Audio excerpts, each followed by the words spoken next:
के महीने की पंचमी, कौन सी तिथि? पंचमी, चाहे वो शुक्ल पक्ष की हो चाहे वो कृष्ण पक्ष की।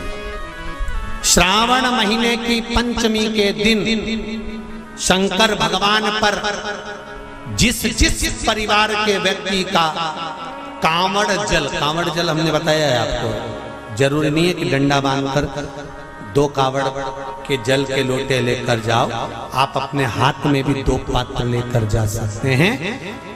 पंचमी तिथि के दिन हाथ में 2 लोटे जल के, 2 कलश जल के जब हम शंकर भगवान को चढ़ाते हैं तो ऊपर जो कमंडल होता है शिव जी के ऊपर जलधारी होती है, जिसमें जया, विषहरा, शामली बारी, दौतली और देव, शंकर भगवान की 5 बेटियां जिसमें विराजमान होती हैं। जब हम जल समर्पित करते हैं, हमारे पीढ़ी में, परिवार में अगर कोई अधोगति में मर गया होता है, कुंवारी अवस्था में चले गया होता है, गर्भ में मर गया होता है, गर्भ के बाहर निकलकर भी अगर कुंवारी अवस्था में चले गया होता है, तो श्रावण महीने की दोनों पंचमी पर परिवार का अगर कोई एक व्यक्ति भी जल चढ़ा देता है शंकर भगवान पर, तो सर्प की योनि में नहीं पड़ता, जीव मुक्त हो जाता, प्रेत योनि में, सर्प की योनि से मुक्त हो जाता।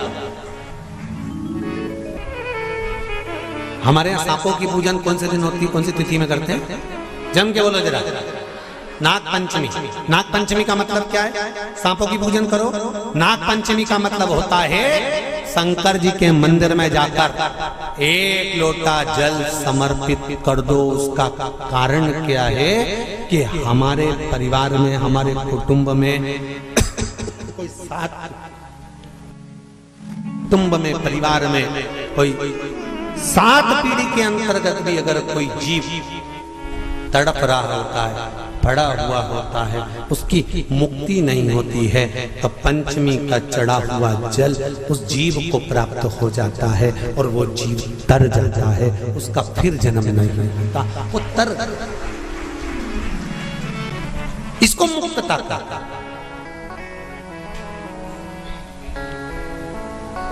इसको मोक्षता का। पंचमी के दिन, चाहे नाग पंचमी हो, चाहे श्रावण महीने की शुक्ल पक्ष की, चाहे कृष्ण पक्ष की पंचमी हो, शिव जी पर जल चढ़ाया गया। और समझ लो अच्छे से,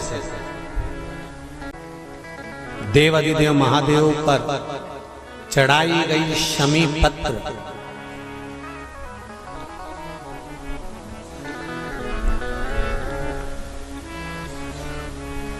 शंकर भगवान पर चढ़ाई गई शमी पत्र आस्तिक मुनि का नाम लेकर, कौन से मुनि?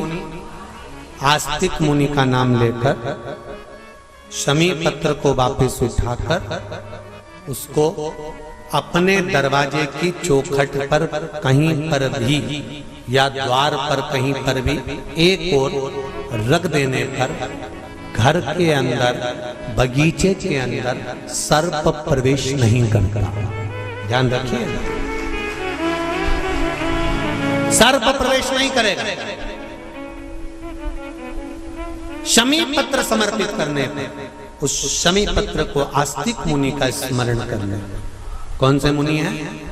आस्तिक मुनि का स्मरण करने पर भीतर घर के अंदर बगीचे में सर्प भी प्रवेश नहीं। उस शमी पत्र में जया, विषहरा, शामली वारी, दौतली और देव, ये 5 कन्याओं का भाव प्रकट हो जाता है और वो कन्याएं हमारे घर के द्वार की रक्षा करती हैं। तुम्हारे घर की बहन बेटी क्या करती है? तुम्हारे घर की बहन बेटियां क्या करती हैं? घर में बहन बेटी आती हैं तो बद्दुआ देकर नहीं जाती। घर में कन्याएं रहती हैं, बद्दुआ नहीं देती।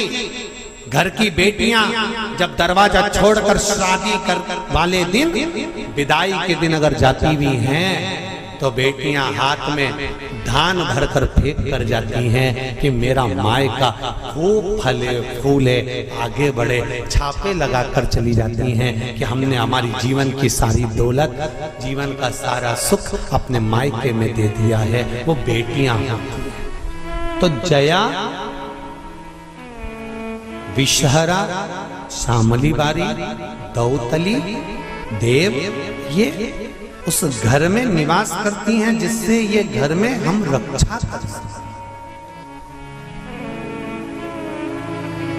कर सकें।